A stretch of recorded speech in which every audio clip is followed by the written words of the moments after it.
پروردگارا، ما از دعوتگری شنیدیم که به سوی ایمان فرا می خواند و می گفت که به پروردگار خود ایمان آورید، پس ایمان آوردیم. پروردگارا، پس برای ما گناهان ما را ببخش، از ما بدیهای ما را بزدای و ما را با نیکوکاران بمیران. پروردگارا، چیزی را که به وسیله پیامبران خود به ما وعده کردی عنایت فرما و ما را در روز قیامت رسوا مگردان، حقا که تو خلاف وعده نمی کنی.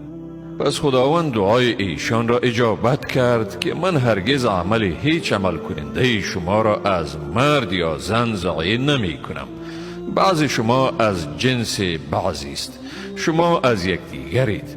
پس آنانی که هجرت کردند و از خانه های خود بیرون رانده شدند و در راه من اذیت دیدند، جنگ کردند و کشته شدند، حقا که من از ایشان گناهانشان را می زدایم و ایشان را در بهشت های جا می دهم که در زیر درخت های آن جویبارها جریان دارد و این مزدی است از نزد خداوند و نزد خداوند بهترین مزدهاست.